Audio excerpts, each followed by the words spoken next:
আসসালামু আলাইকুম। সকলকে জানাচ্ছি রমজান মোবারক। দূরে বা কাছে যে যেখান থেকে আমার ভিডিওটি দেখছেন সবাইকে স্বাগতম। আজ তৈরি করে দেখাবো খুবই মজাদার একটি রেসিপি। সুস্বাদু ও মুখরোচক এই রেসিপিটি আপনারা ঘরে থাকা অল্প উপকরণ মশলা দিয়েই তৈরি করে নিতে পারবেন। ঘরে থাকা মশলা দিয়ে কিভাবেই চিকেন শাশলিক তৈরি করতে হয় আমি আজ এই ভিডিওর মাধ্যমে সেটিই দেখাবো। ভীষণই মজাদার হয় কিন্তু এই রেসিপিটি। আপনারা ইফতারের সময় এই রেসিপিটি করে খেতে পারেন। চলুন তাহলে দেখে নেই ঘরে থাকা অল্প উপকরণ অল্প মশলা দিয়ে কিভাবে চিকেন শাশলিকটি তৈরি করে নিয়েছি সেটি এখন দেখাবো। শাশলিকটি তৈরি করার জন্য প্রথমে আমি এখানে মুরগির মাংস নিয়ে নিয়েছি। এখানে আমি একটা মুরগির বুকের অর্ধেক অংশ নিয়েছি এবং এগুলোকে আমি ছোট ছোট করে কেটে নিয়েছি। দেখতে পাচ্ছেন আমি এইভাবে ছোট ছোট টুকরো করে কেটে নিয়েছি। আমি কিন্তু মাংসগুলোকে খুব ভালো করে ধুয়ে পরিষ্কার করে নিয়েছি। এখন এর মধ্যে আমি দিয়ে দিব সামান্য পরিমাণে বেকিং সোডা আর দিয়ে দিব স্বাদ অনুযায়ী লবণ। এখন দিয়ে দিব এখানে 1 চামচের মতো লেবুর রস।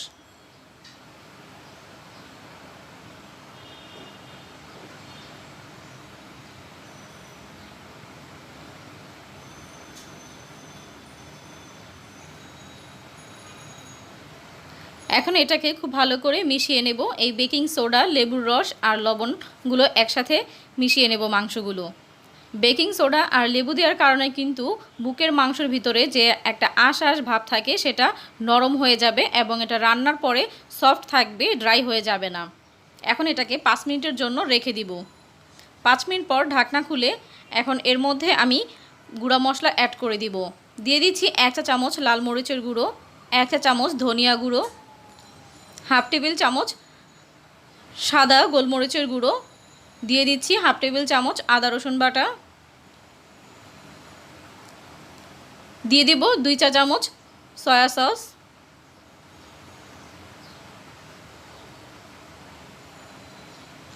দুই চা চামচ টমেটো সস। এখন এই সবগুলো একসাথে খুব ভালো করে মিশিয়ে নেব। খুব ভালো করে মাখিয়ে নিচ্ছি।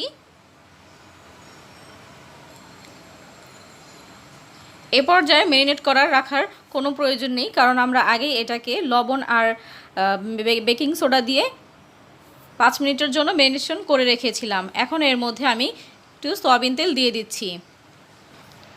সবগুলো একসাথে খুব ভালো করে মাখিয়ে নিচ্ছি।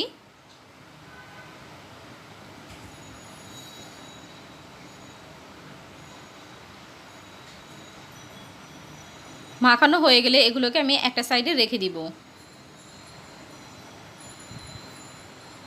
আমি এখানে কিছু ভেজিটেবল নিয়ে নিচ্ছি এখানে ক্যাপসিকাম 2 রকমের, একটি সবুজ এবং একটি লাল, নিয়ে নিচ্ছি গাজর, নিয়ে নিচ্ছি পেঁয়াজ আর নিয়েছি টমেটো।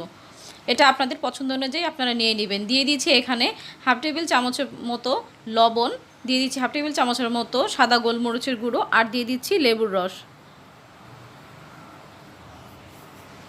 লেবুর রস দেওয়া হয়ে গেলে এখন এর মধ্যে আমি দিয়ে দিব সামান্য পরিমাণে সয়াবিন তেল। এবার সবগুলো একসাথে ভালো করে মাখিয়ে নেব।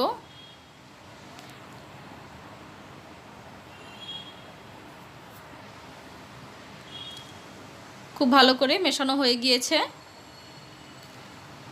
এখন আমি শাশলিকের কাঠি নিয়ে নিব। আমি শাশলিকের কাঠিগুলো আগেই পানিতে 10 মিনিটের জন্য ভিজিয়ে রেখেছিলাম। দেখতে পাচ্ছেন আমি এইরকম সাইজের শাশলিকগুলো নিয়েছি। এখন আমি কাঠির মধ্যে একটি ক্যাপসিকাম ঢুকিয়ে নিচ্ছি। সবুজ কালার ক্যাপসিকাম দিচ্ছি আমি প্রথমে। এরপর দিচ্ছি 1 টুকরো গাজর,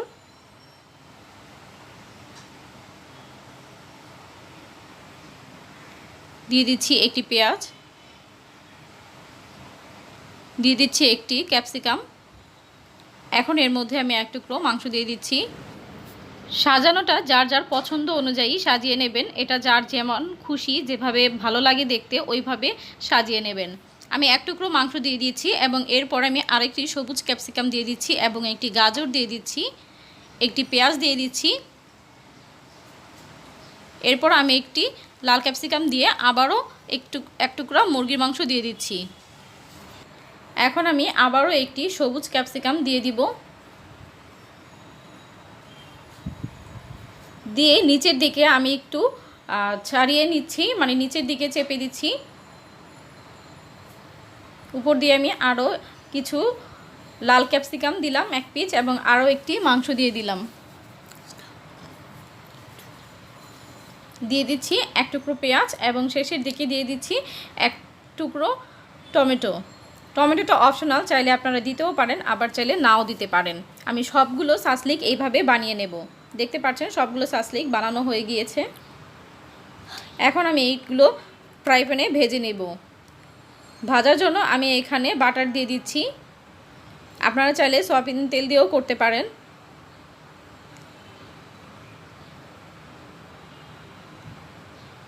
বাটারটা যখন গলে আসবে তখন আমি শাসলিকগুলো দিয়ে দিব। চুলার আঁচটা কিন্তু কমানো থাকবে।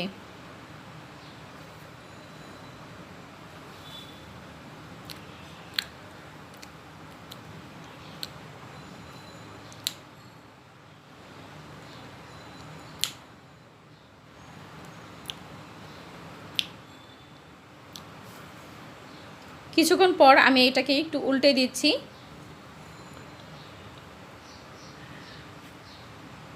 এখন আমি ঢাকনা দিয়ে ঢেকে রান্না করে নিব 4 মিনিটের জন্য। 4 মিনিটের বেশি সময় কিন্তু লাগে না। 4 মিনিট পর ঢাকনা খুলে আমি আবার ওইগুলো উল্টে পাল্টে চারিদিকে সমান করে ভেজে নিব।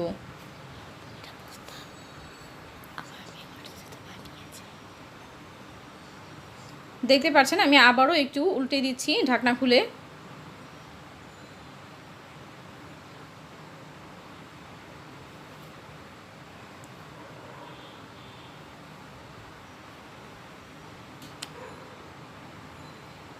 আমার শাসলিকগুলো কিন্তু তৈরি হয়ে গিয়েছে, মাংসগুলো সিদ্ধ হয়ে গিয়েছে এবং সবজিগুলোও কিন্তু হয়ে গিয়েছে। দেখতে পাচ্ছেন আমি এখন সবগুলো শাসলিক তুলে নেব।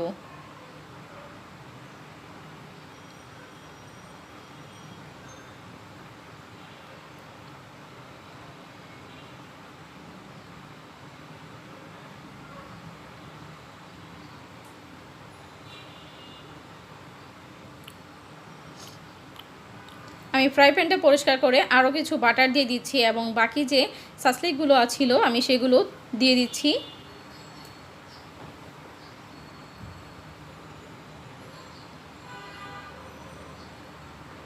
ঢাকনা দিয়ে ঢেকে দিব।